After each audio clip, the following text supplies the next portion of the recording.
As a journalist, should I not point out? Like, what do you mean, dude? Why? But like, there is no, oh, no one, never again. Never again means it will never happen again, of course. It's certainly not happening now. Been more informative than everything reported by the BBC since October 7. Than Lebanon. I mean, everything, the world did not begin on October the 7th. 1978, Israel invades southern Lebanon. 1982, Israel invades southern Lebanon. Sabra and Shatila massacre. 2006, Second Lebanon War, murder 100 people. But you always make it sound like they're just doing this for the sake of it. They're not. What are they doing it for? Well, they've been provoked by Hezbollah. That's what, Hezbollah didn't exist in 1978, Piers. Okay, I'm talking about the specifics of going on now. The provocation since October the 7th. Hezbollah's first response to October the 7th was to unleash rockets on Israel. That's not true. On October the 8th. That's not true. That's not true. That is what happened. Where did they fire their first rocket? They fired rockets on the 8th. Where?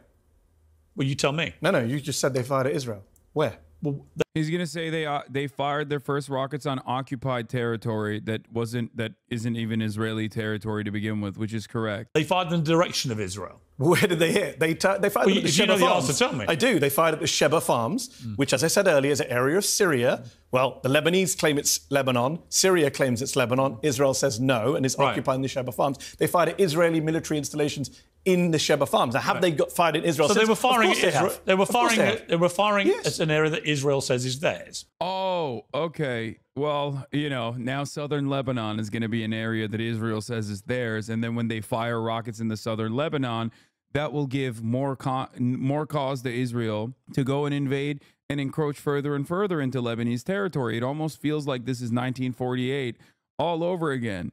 It's 1948. It's 1967. It's the Israeli invasion of Lebanon. This is how the justification occurs. This is how there is a permission structure designed around Israel doing this over and over again. How do they do this every single time? Oh, sorry. Well, we declared this territory to be ours. You're firing rockets at it. Now we're going to fire rockets back at you. Then you're going to be like, okay, you. Now we're going to fire rockets in the northern Israeli territory. All right, tit for tat, baby. 80% of the rockets, meanwhile, are actually from the Israeli side going into Lebanon, mind you. No, Israel doesn't say that. Israel says it's Syria's. Because remember, Piers, Israel is occupying Syria and the West Bank and Gaza and Lebanon, would argue, parts of Lebanon. This is the problem, right? The core of the problem is Israel's territorial expansionism. It's a mess. Attacks, not a mess. It's Israel occupying multiple Arab lands, which leads to quote-unquote resistance or quote-unquote terrorism, whichever word. I don't care what word you want to use right now. But that is the core, right? You had John Mearsheimer on the show this week, made the same point. Deal with the occupation, then you deal with the violence. And look, has Hezbollah fired into Israel at civilian attack? Yes, I don't agree with that. But the reality is 82% of the exchange of fire between Lebanon and Israel since October the 7th has been done by Israel. Nailed it.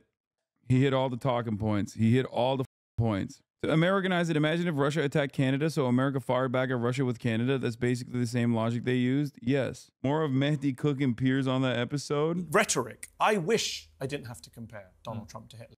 But when he quotes the lines from Mein Kampf, as a journalist... Come on, Mehdi. As a journalist, should I not point out that? You shouldn't compare him to Hitler because he's not Hitler. Okay, so what should I do? So I'm a... Yeah, no one... You can't compare anybody to Hitler. You shouldn't even learn about Adolf Hitler, actually. We shouldn't even be teaching Adolf Hitler because he's a once-in-a-lifetime guy, okay? This is like the fundamental reason why we teach this in schools, which, by the way, I don't think we teach this in schools well enough, seemingly. Like, what do you mean, dude? Why? But, like, there is no... Oh, no one... Never again...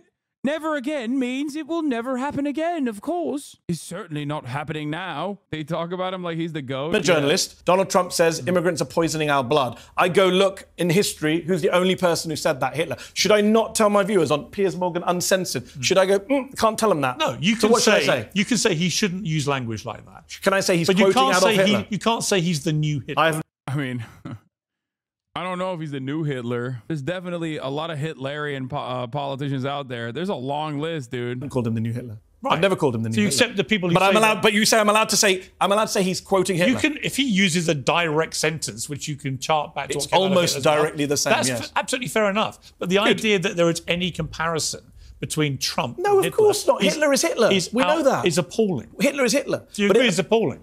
No, but I want to qualify what you're saying. Hitler, you agree it's appalling? What is appalling? To compare him to Hitler. To compare him to Hitler, in what sense, though? They're calling him the new Hitler. Yeah, so no, don't call him the new Hitler. Is that appalling?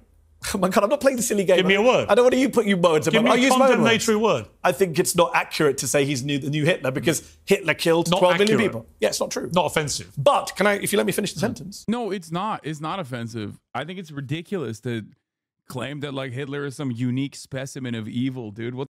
The entire purpose of learning about Adolf Hitler and Nazi Germany is so that we understand all the material conditions that primed a person to be able to do that, and also how the entire world could basically turn a blind eye, specifically German society could turn a blind eye.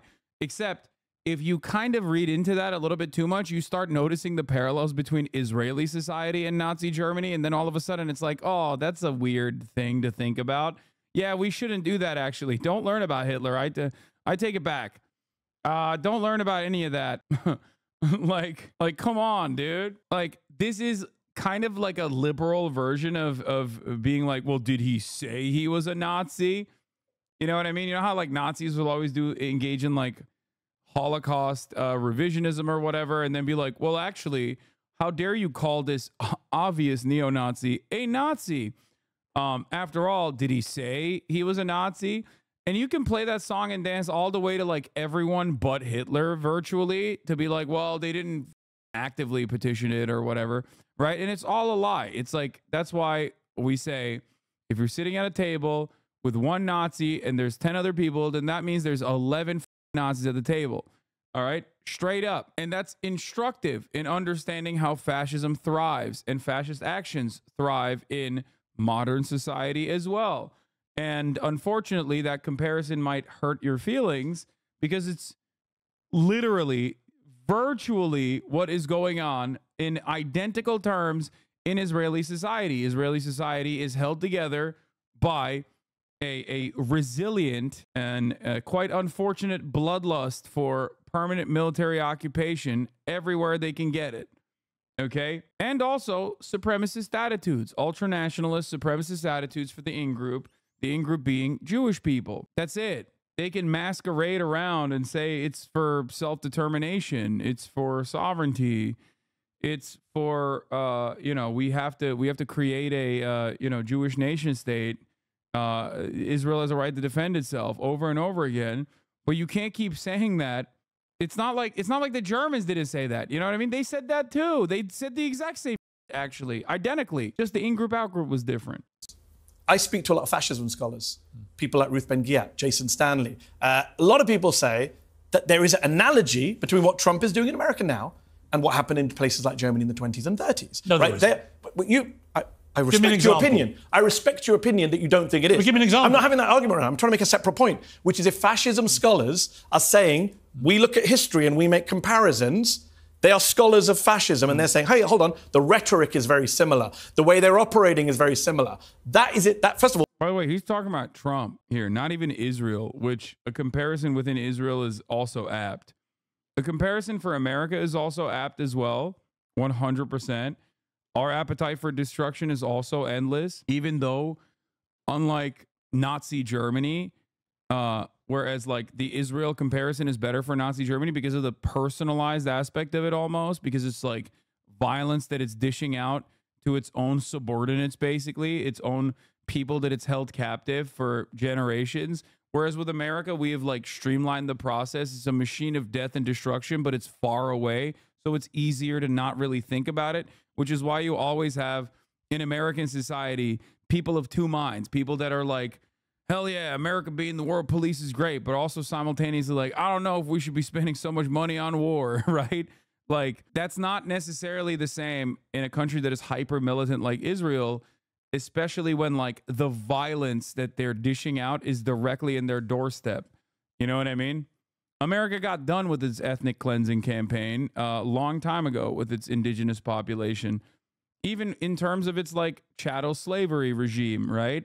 So it's easier for us to whitewash the wrongs of the past while still maintaining certain aspects of that white supremacist attitude, whereas Israel is currently engaging in it. So that necessitates more propaganda, and that creates like a deeply personal connection to dishing out that violence so you can just like, I don't know, hold a rave next to a concentration camp. You know what I mean? That's like, not a thing you can do in other circumstances. Like, you can only do that if you're turning a complete blind eye to all this violence. By the way, I don't care. It's still xenophobic, bigoted.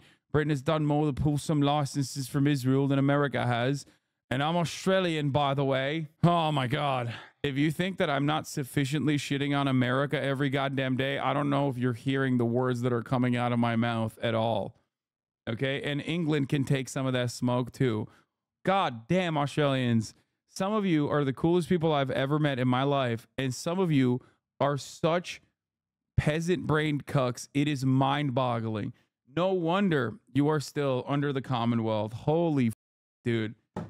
Have fun changing your coins or whatever the going on. Jesus Christ. It's actually shocking. You can't make fun of my country, not on my watch. Dog, it's even worse. He's defending England as an Australian. Did you learn nothing, dude? Why did your ancestors get murked to Turkish machine gun fire in Gallipoli? Huh? Why? Because the penal colony was sent there. Like, what are you talking about, dude? You should have so much more smoke for England than even me, dummy. It's so weird. It's funny to have this level of like allegiance and defending England's awful reputation as an Australian guy. That's really funny. Well, free speech, they should be. You can't hate on France. I'm Algerian, by the way. You said Trump. You used to be the free speech champion. I am. And then you sit there regulating everyone's speech. I'm not It's appalling. I'm not regulating. No, I'm asking you. literally just told me. Call it appalling. That's not regulating what you're saying. You're it's asking you, can you bring it in yourself to condemn people who say he's the new Hitler? I don't know who those people are. J.D. Vance called him the new Hitler, and he's his running mate. So take it up with J.D. Vance. Condemn him as well. Call him on your show. But you condemn anyone on the left who uses it too, right? Uses what, though? Who says he's the new Hitler? Specifically. Those specific words, the new Hitler, yes. Okay. Is he speaking? Oh, God. Dude.